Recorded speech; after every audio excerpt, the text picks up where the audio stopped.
constitution and 2 features of an unwritten constitution. Introduction. A constitution is the most important legal document in a country because it sets the fundamental rules for the government and its citizens.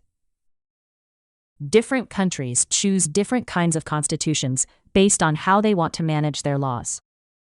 Scholars usually divide constitutions into 2 main types: written constitutions and unwritten constitutions. A written constitution relies on a single text, while an unwritten constitution is based on multiple historical sources. This essay will compare 2 main features of a written constitution and 2 main features of an unwritten constitution to show how they work. Contained in one single document, the first feature of a written constitution is that all the main rules are in one single document. This means you can pick up one book and find all the highest laws of the country inside it. It shows the powers of the government, the leaders, and the courts in one place. Good examples are Malaysia, India, and Canada. These countries have their whole political system written in one constitutional book. Clear and easy for diverse society. The second features of a written constitution is that it makes laws clear and easy to understand. This is very helpful for countries with many different races, religions, and cultures. When rules are written down, it stops confusion and arguments. Everyone can read the same document to know their rights and duties. Clear rules help different groups of people live together peacefully. Not found in one single book. In contrast, an unwritten constitution is different. The first thing to know is that it is not in one single book. There is no official book called the Constitution that you can buy. Instead, the rules are in many different places. They come from normal laws made by Parliament over hundreds of years, old historical papers, and choices made by judges. The United Kingdom, UK, is the most famous example of this system. Based on old customs and traditions. The second thing about an unwritten constitution is that it uses old traditions and these are rules that are not written as laws, but leaders follow them because people have done them for centuries. For example, in the UK, many important political powers exist because of history and old agreements, not because of a written text. This helps the country run smoothly because people trust these old habits. Conclusion. In conclusion, written and unwritten constitutions are very different, but they do the same job. They organize a country. A written constitution is very clear because its rules are in one book. This makes it easy for different groups of people to understand. An unwritten constitution loves history because its rules are not in one book. Instead, they come from old customs and traditions. Learning about these features helps us see how different countries choose to make their laws based on their history. 2. Compare 2 features of a rigid constitution and 2 features of a flexible constitution. Answers. Introduction. A constitution is the most important legal document in a country because it sets the fundamental rules for the government and its citizens. Different countries choose different kinds of constitutions based on how they want to manage their. Scholars usually divide constitutions into 2 main types: rigid constitutions and flexible constitutions. A rigid constitution is strong and steady, while a flexible constitution can change easily. This essay will compare 2 main features of a rigid constitution and 2 main features of a flexible constitution to show how they work. Difficult to amend. The first feature of a rigid constitution is that it is difficult to amend. This means that the laws inside the Constitution are very steady and permanent. The government cannot change the rules just because they want to, or because a new political party comes into power. This feature is very important because it protects the country's most basic laws from sudden changes. It gives the political system great stability. A famous example is the United States Constitution, which is very hard to alter, ensuring that the country's poor legal foundations remain the same for centuries. Requires special procedures and a large majority. The second feature of a rigid constitution is that it requires special procedures or a large majority to make any changes. Ordinary laws only need a simple vote in Parliament to pass.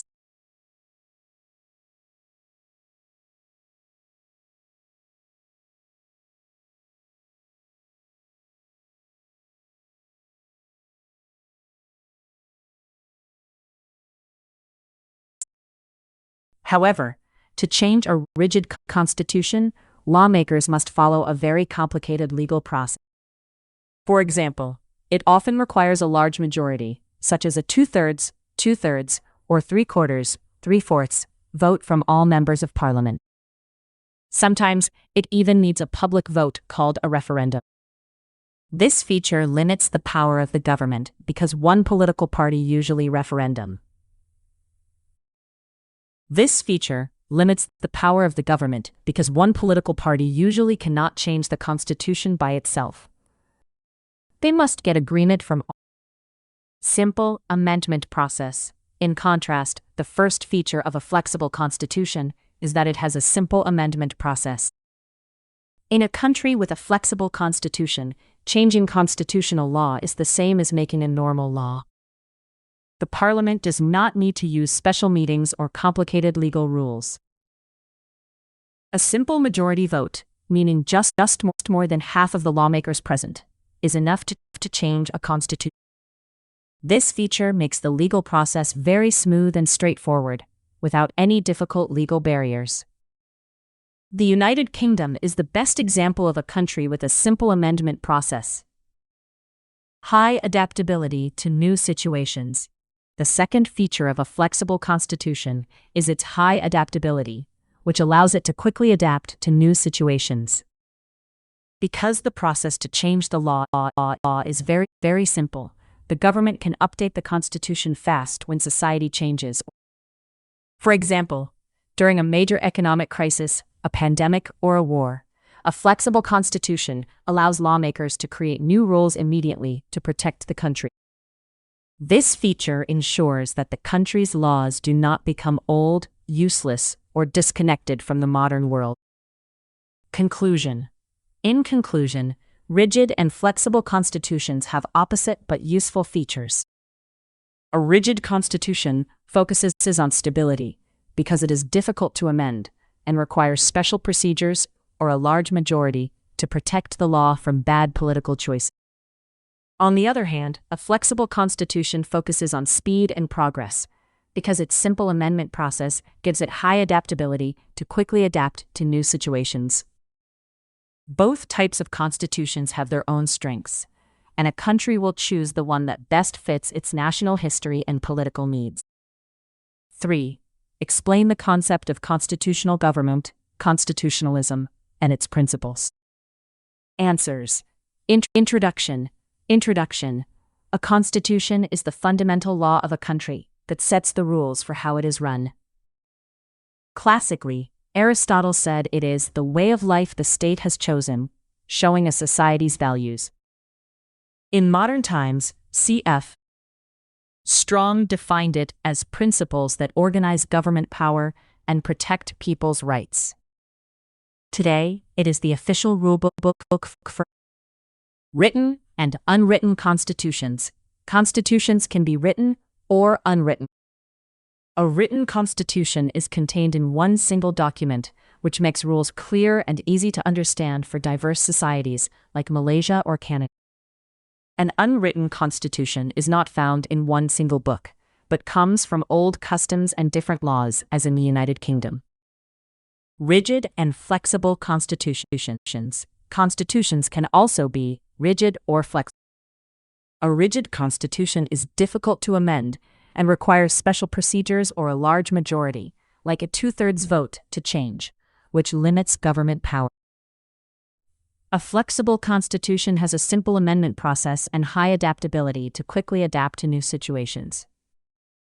The principle of constitutional supremacy. Constitutional supremacy means the Constitution is the highest law of the land. Any local or national law that goes against it is considered void, invalid, as stated in Malaysia's article. The courts act as guardians and use judicial review to cancel any government action that breaks constitutional rules. Body paragraph 4. Constitutionalism and the rule of law. Constitutionalism is the practice of having a limited government, so leaders cannot do whatever they want. Its core principle is the rule of law, which means the law is supreme and everyone is equal under it. Even top political leaders must obey the rules or face. Body paragraph 5. Separation of powers and judicial independence. To keep government power limited, the separation of powers divides the state into 3 parts: the legislature, executive, and judiciary. No single part can control everything. Connected to this is judicial independence, meaning courts must be free from government control to make fair decisions. Body paragraph 6. Accountability, transparency, and rights. Constitutionalism requires accountability, meaning ministers must explain their choices to Parliament and can be removed if they abuse power. It also requires transparency, so decisions follow clear procedures that citizens can see. Finally, it must protect human rights like freedom of speech for everyone. Conclusion. In conclusion, a constitutional government ensures a society is ruled by fair laws instead of the personal wishes of powerful people. Whether a constitution is written, unwritten, rigid, or flexible, the main goal is to protect constitutional supremacy and practice constitutionalism. These principles are vital to stop the abuse of power and protect the fundamental liberties of every citizen. 4. Explain 4 features of the constitutional supremacy. Introduction. Constitutional supremacy is one of the most important principles in modern politics and law. It means that the Constitution is the most powerful legal document in a country and forms the foundation of the whole legal system. In a system with constitutional supremacy, no individual, institution, or political leader can be more powerful than the Constitution itself. This essay will explain the 4 main features that show how constitutional supremacy works to protect a nation's legal system. The highest law of the land. The first feature of constitutional supremacy is that the Constitution is the highest law of the land. This means it sits at the very top of the legal system, acting as the ultimate of all other laws. No local law, national law, or powerful political leader can stand above it. Every single person in the country, from ordinary citizens to top government officials, must respect and follow the Constitution. It provides the permanent legal framework that everyone must obey. Inconsistent laws are considered void. The second feature is that any new law passed by the Parliament must agree completely with the Constitution. If the Parliament creates a law that goes against, is inconsistent with, a rule in the Constitution, that new law becomes void. This means the law is invalid, has no legal power, and cannot be used to punish anyone. For example, in Malaysia, Article 4(1) of the Federal Constitution clearly states this rule. The Constitution is the supreme law, and any law passed that goes against it is void. Government power comes from the Constitution. The third feature is that all branches of the government get their official power directly from the Constitution. The legislature, the parliament that makes laws, the executive implements law, and the judiciary interpret law, do not have The Constitution clearly writes down their specific duties and sets strict limits on what they can and cannot do.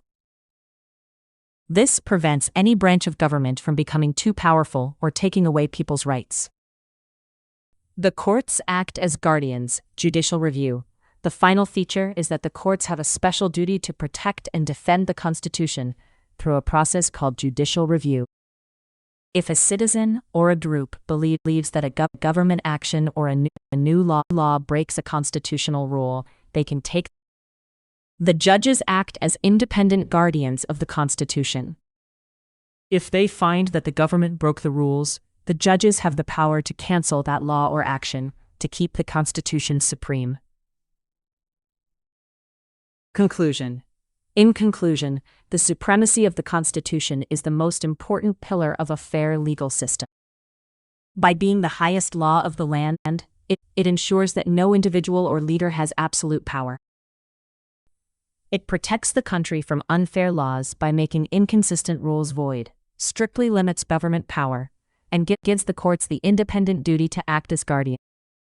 Ultimately, constitutional supremacy ensures that a country is ruled by steady and fair laws rather than the personal choices of powerful politicians, which guarantees safety, stability, and justice for all citizens. Describe four disadvantages of the separation of powers in a government system. Answers. Introduction. The theory of the separation of powers was introduced by the French philosopher Montesquieu in 1748 in his book, The Spirit of the Laws. Therefore, this theory divides government power into three separate branches: the legislature makes laws, the executive implements laws, and the judiciary interprets laws. The main goal is to protect citizens from unfair leaders. However, while the traditional view says these branches must be completely independent, this strict separation is not realistic today. In practice, separating these powers creates several serious problems. This essay will describe four main disadvantages of the separation of powers. Administrative complications. The first major disadvantage is that it causes problems for running the country. When a government separates its powers too strictly, everyday work becomes very slow. This happens because every big decision or plan must be checked and approved by different groups before it can happen. While these checks keep the government honest, they also cause long delays. For example, during a big national crisis, the executive group needs to act immediately to save people. However, because of this system, they might have to wait for a long time to get approval from Parliament. This delays help when regular citizens need it the most. Confusion and deadlock. The second problem is that it creates confusion and deadlocks. A political deadlock happens when different branches disagree strongly on a new law, and no side wants to change their mind. Because each group has its own power, they can block each other's work completely. This conflict creates a lot of confusion for ordinary citizens. People do not know which group has the real power to make decisions.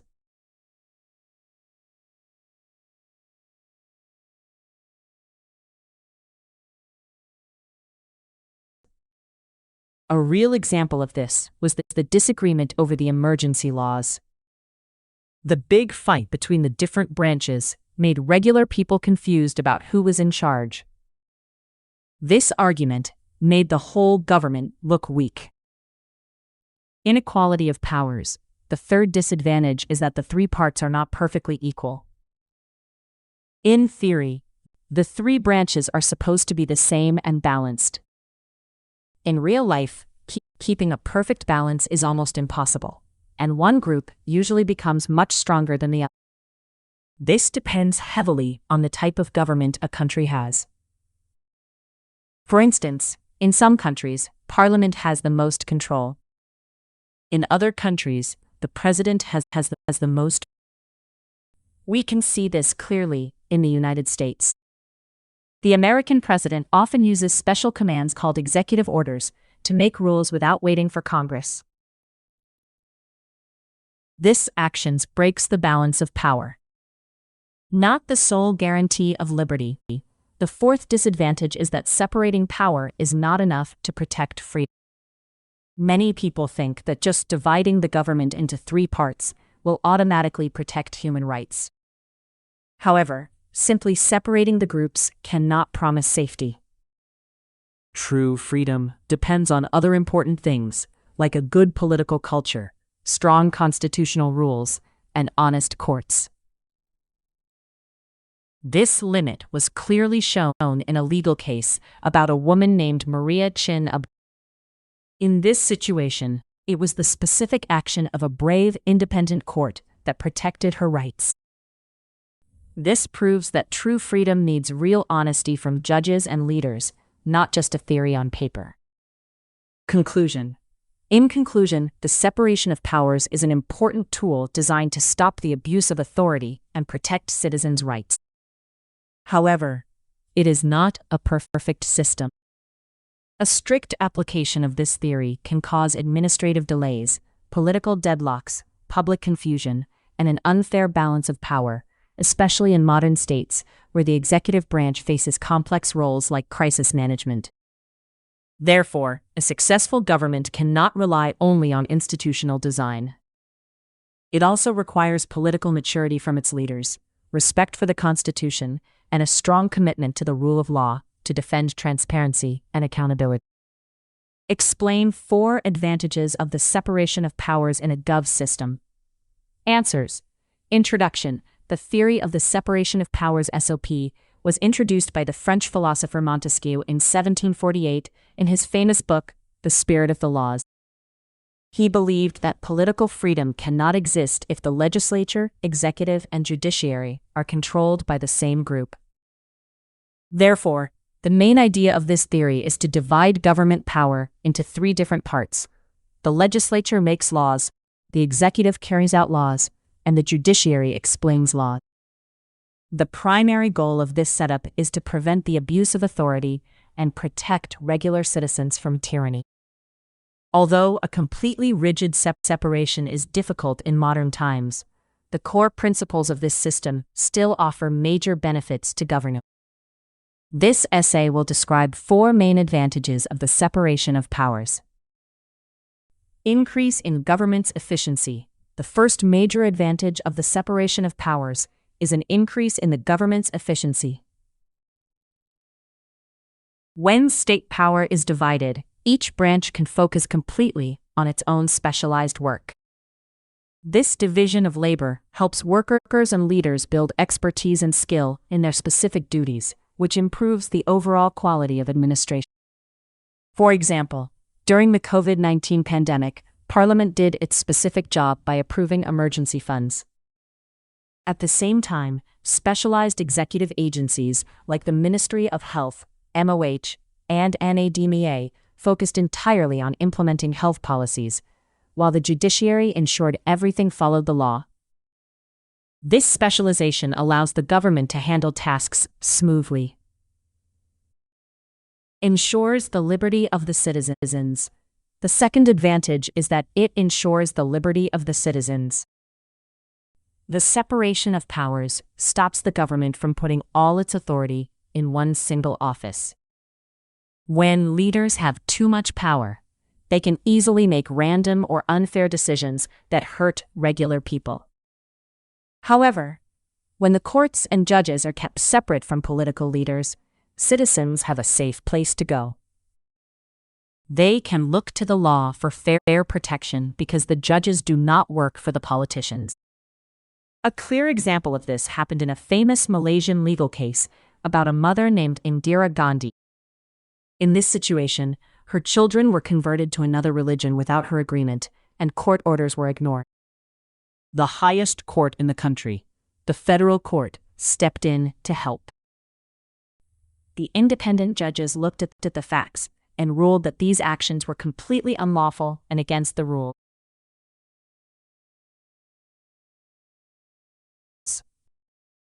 This important case clearly proves how a separate and free judiciary can check the power of executive leaders. By doing this, the courts protect the basic constitutional rights of every ordinary citizen. Prevents abuse of power. The third benefit of this system is that it prevents leaders from misusing their power. This happens because of an important rule called checks and balances. This rule means that the 3 parts of government always watch each other. No branch can do whatever it wants because another branch is always checking its work. This constant observation heavily reduces corruption. It stops bad leaders from stealing money or using their high positions for personal gain. For instance, there was a very famous financial problem in Malaysia called the 1MDB issue. A special group from Parliament called the Public Accounts Committee, PAC, officially investigated this problem. Parliament is part of the legislature, and they checked the work of the executive branch. This big investigation is a direct example of how lawmakers can watch over the leaders of the country. It shows that the system works well to keep leaders honest and accountable for their mistakes. Promotes limited government. The fourth advantage is that it promotes a limited government. By distributing power across different institutions, no single branch can take complete control of the political system. This structural setup stops a democratic government from slowly turning into a dictatorship or an authoritarian state. An example of this happened during the 2021 emergency ordinances issue. During this conflict, Parliament stood up and firmly asserted its legal authority over making laws. This action reinforced the fundamental rule that executive power is limited by law and can never become completely absolute. Conclusion. In conclusion, the separation of powers is a highly effective constitutional safeguard designed to prevent the concentration of state authority. As analyzed in this essay, it brings clear benefits by increasing administrative efficiency through specialized work, guarding the personal liberties of citizens, reducing corruption, and keeping government power limited. When the system works correctly, it successfully limits the abuse of authority and strengthens overall accountability. Therefore, understanding and defending this balance is essential for maintaining transparency, justice, and the rule of law in any modern country.